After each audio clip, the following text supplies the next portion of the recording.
congratulate Cleveland. They're a hell of a basketball team. They're going to be on probably a long run right now, but they're well coached. They have a group that fits and plays the right way. So we were humbled, but they had so much to do with a lot of how we looked. None of us would have guessed, the series would have gone this way, coming out of our two play-ins, and even how we competed in the first two games. But they just took it to another level. Obviously, we didn't play well, and we didn't meet any kind of level from there. But they left us behind these last two games. I'll be able to separate, this because this is, a group that it's a shame that, will be remembered for these two home games here and taking a 4-0 sweep because this group showed a lot of character and resilience. It was a fun group to be around, especially those last 8 weeks of the season while we were just grinding, struggling, grinding, and then playing our best basketball at the end of the season when it mattered. It was a fun group to be around. I felt fully alive, as alive as I've felt, in a while in a regular season. It's a big credit to this group and how connected this group was, how this group was really playing for each other.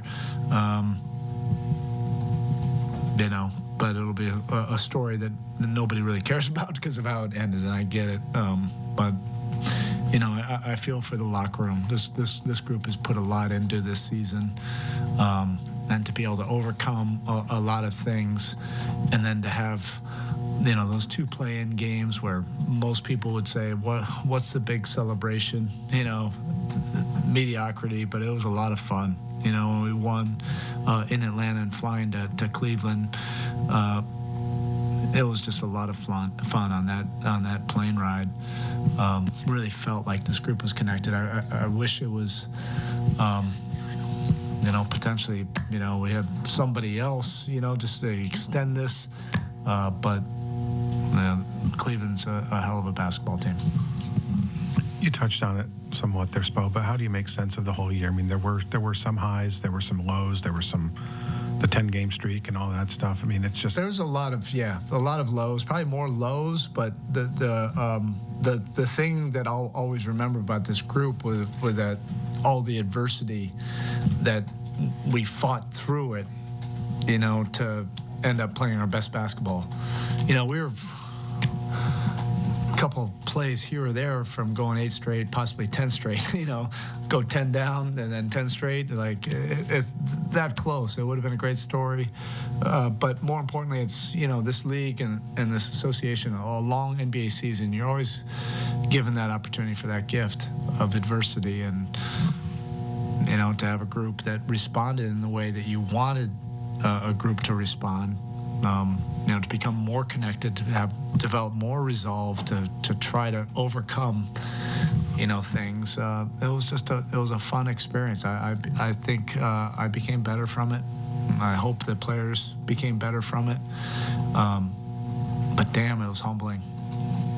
This series was humbling. These last two games were embarrassing.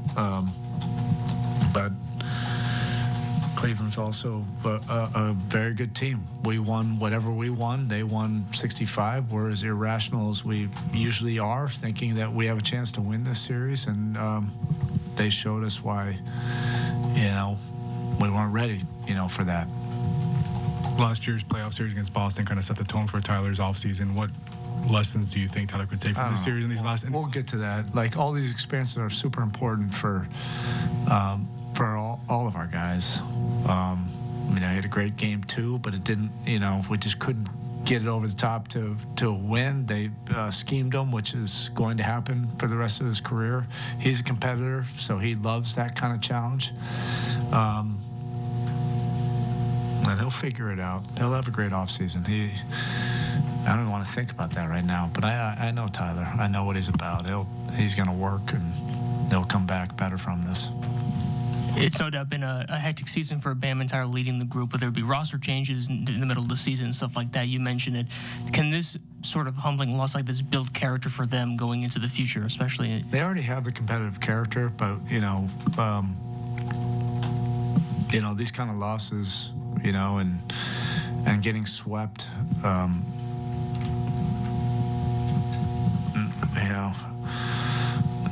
it can motivate you.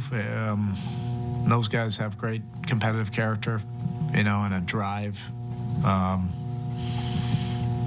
This league is tough. You got to be about it.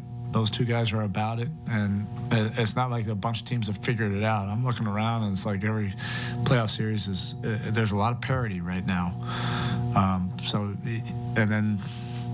This is embarrassing, but there's going to be a bunch of teams that are out, like with us too, that have big aspirations. But they'll get to work. I just mentioned Tyler, but Bam, is the ultimate winner. He's going to figure it out too, and collectively when we get, back together, these lessons for the young guys that had an experience in this, in the two play-ins in this playoff series, will become better, from it.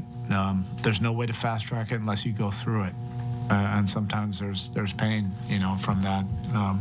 I said it with a couple of our young guys. We needed the 25-year-old version now. Can't do that, obviously. You got to go through the experiences to get that. But I really enjoyed this group. I enjoyed the young guys. I enjoyed the vets. To push through, and everybody felt the same way as I do. It's embarrassing, but I think everybody felt. This will be at least the regular season and the two play-ins, something that the guys will remember, moving forward.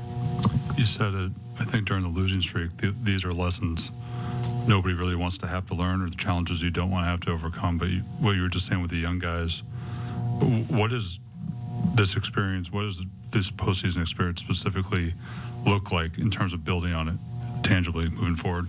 Yeah, we'll find out. But, we're not going to change our standard, right? But I also, understand that, Tyler and Bam have taken on the mantle, and it's a slightly different role than they've had, previously. And, you got to work through that. Our young guys, I always forget, Nico, how old he is. I just expect him to be 25 and 26, and I will continue to treat him that. Next year, I'll expect him to be 30, and expect him you were off the for the 6 weeks before this. So what? Be ready, and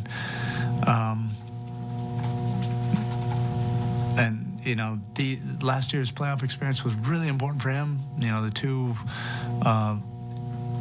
International experiences were really important for him. He's grown so much.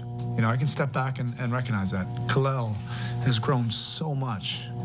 When we drafted him, I couldn't possibly say I expected him to play, 60-plus games and start how many ever games he did, and then start in the playoffs. He just turned 21 in this playoff series. So he played against a center that's played 500 more games than him, and has had playoff series where he's had whatever kind of feeling about a disappointment or whatever that motivated him for the next year. We'll have, Pella played a bunch of minutes in this series. Those will be important things moving forward, but, as an organization, we're going to look at this and say this is unacceptable. We got to get to another level, but you can balance. Multiple things can be true, and guys got a lot better. Guys got fast-tracked and a lot better. That really helped us in the two play-ins just to get in this. And what I loved about this group is how badly they wanted to get in this dance. And that's something, moving forward. You spoke pregame about Khalil and the value of playoffs, and then you pulled him 3 minutes in, didn't put him back until late. What happened with Khalil at the start, and why did you make that decision? I mean, it was just a quick run. It's not necessarily an indictment on one player, but it was, these are fundamental lessons that the thing I like about Khalil is he has a coachability to him. He has an ambition to him. He's going into a playoff series where, yes, he's watched games and he's watched all the film, but he hasn't, really been in something to really know. He's playing against a very experienced center, and I don't know how many. I think he's been in 21 playoff games or whatever, Allen. But like I said, he's played 500 more games. But all these little lessons, creating a lead, like how to get the ball, trying to run a play, pick and roll coverages, and then the adjustments, all the little nuances that happen in a playoff series. It's different than the regular season. And until you go through it, you don't really understand it. I wish this could have been more games because I want even more experience, more lessons, all that stuff. But it didn't happen that way. Last question. How about more points? Largest win in a playoff game. The Cavaliers by 55, the fourth largest ever, and the largest since 2009. Moving on, Cleveland. Waiting for Milwaukee or Indy.